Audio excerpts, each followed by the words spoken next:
In this lesson, we will look at the struggle between the nations of Europe for control over North America between 1500 and 1763. We will begin with France, which established a large but sparsely populated colony in North America called New France that included much of modern-day eastern Canada. We will then examine how England established its colonies in North America, starting with its settlements at Jamestown and Plymouth. Next, we will examine how the Dutch briefly controlled a colony in North America called New Netherland that was eventually taken over by England.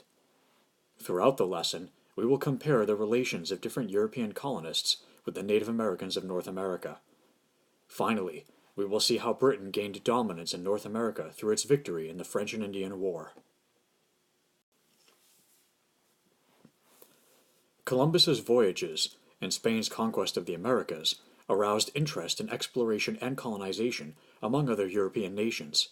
With most of Central and Southern America under Spanish and Portuguese control, England, France, and other European nations turned their attention to North America.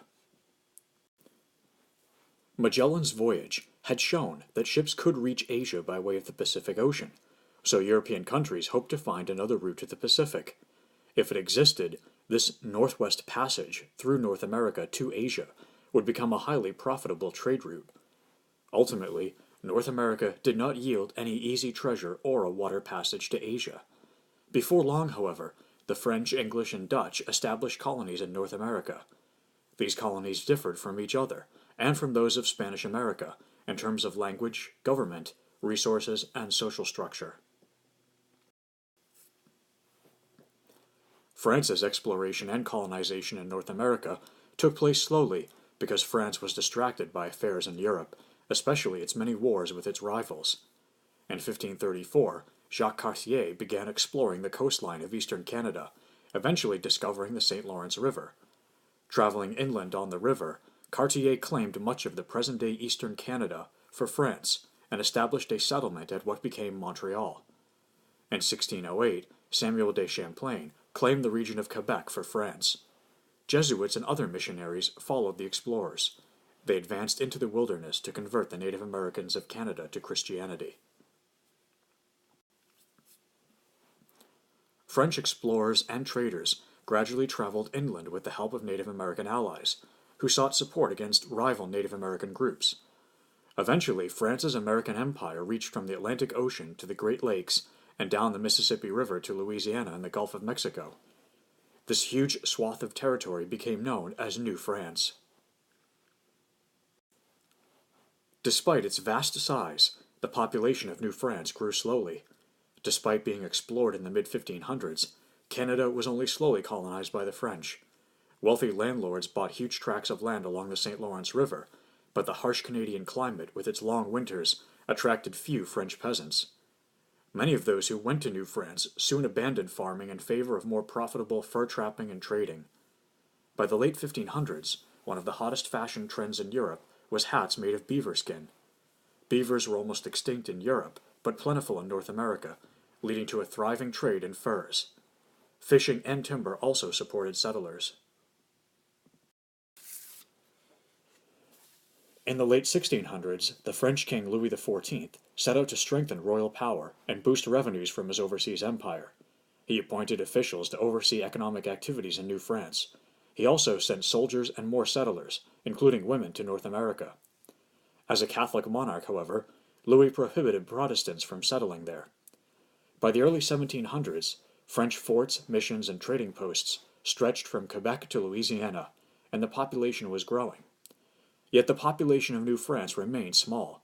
By 1760, the European population of New France had grown to only about 65,000.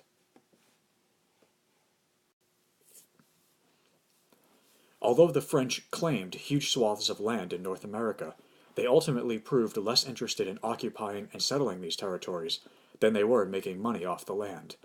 To aid them in their quest for furs, and to help protect their forts and communities from the expansion of the English colonies to the south, the French forged strong alliances with many of the Native American peoples of North America. In their lack of interest in widespread settlement, and their good relations with Native Americans, the French pattern of colonization in North America differed sharply from that of the English. The English looked to expand in North America for several reasons. First, they did not want to fall behind the Spanish and French, who were already exploring and claiming lands in North America in the early 1500s. Second, the loss of French territory in the Hundred Years' War led England to turn away from the continent of Europe and shift its focus to newly discovered lands. Third, England's position as an island naturally led it to turn to overseas trade and colonization. In 1497, a Venetian navigator named John Cabot was commissioned by England to explore North America for a northwest passage. Cabot found rich fishing grounds off the coast of Newfoundland and explored along the coast of modern Nova Scotia and New England. Although Cabot gave the English their first claims in the New World, internal political and religious problems prevented England from exploiting these discoveries for some time. Finally, in the early 1600s, England was ready to begin building settlements along the Atlantic coast of North America. In 1607, a group of English merchants established the first permanent English settlement in North America in modern-day Virginia. The colony was named Jamestown in honor of the king. At first, the colony struggled due to the difficult climate and occasional skirmishes with the local population of Native Americans. In the 1620s, however, the colonists began growing tobacco, and this became a profitable cash crop. As the colonists turned to tobacco, they set up large plantations and imported African slaves to perform the difficult labor of growing the crop.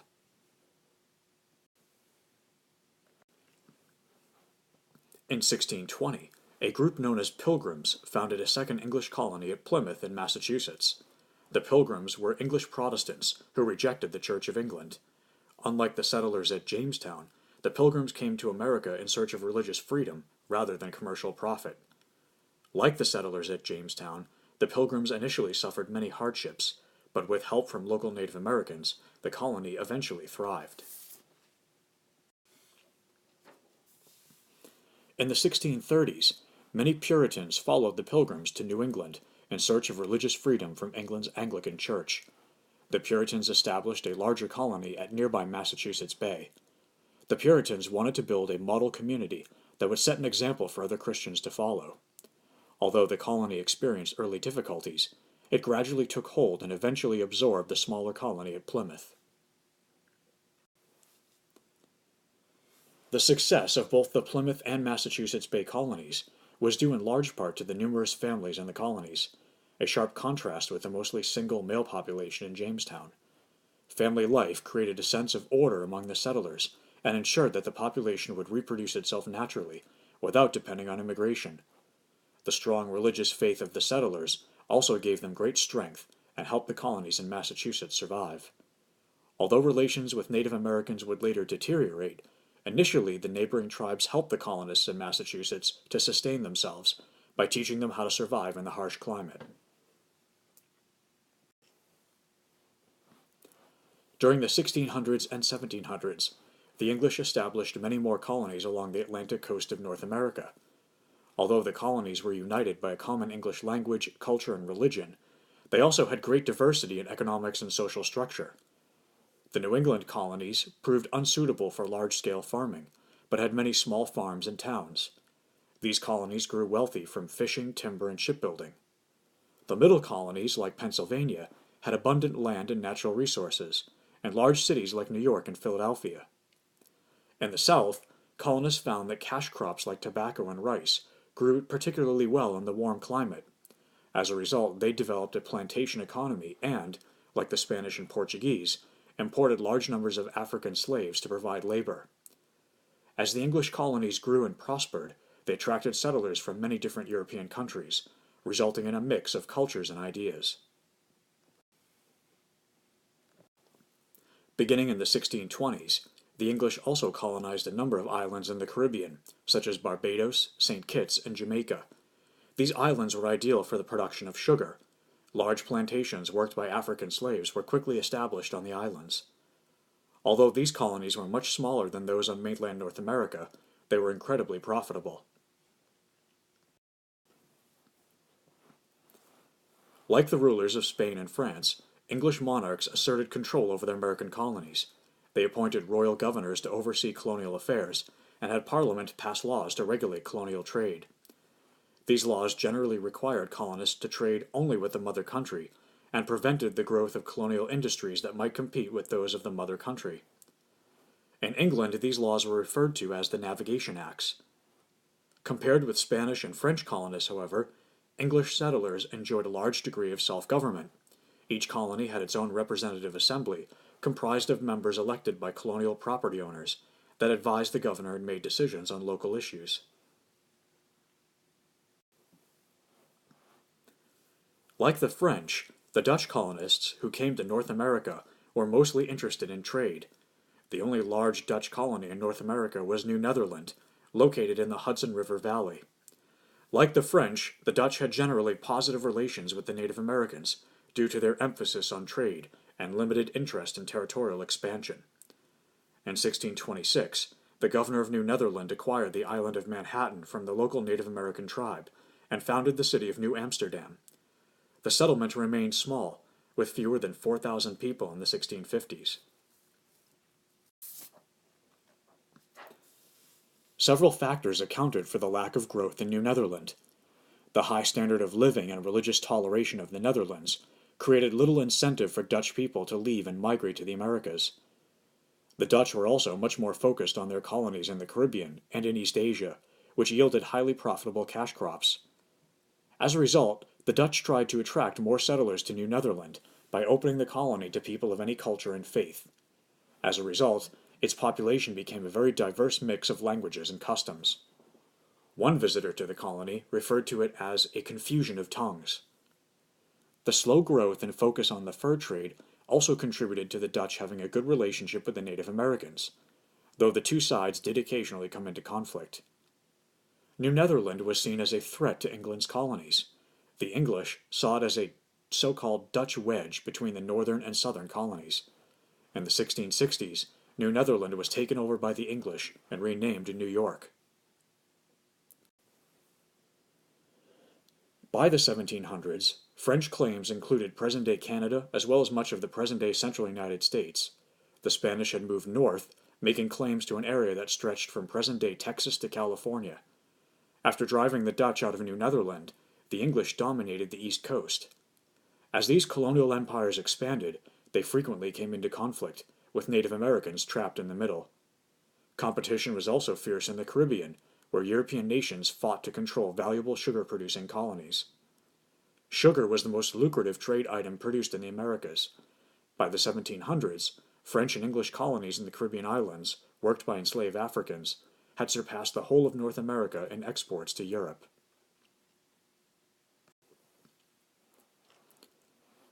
By 1750, about 1.3 million English settlers lived in the 13 colonies, stretching from New Hampshire to Georgia.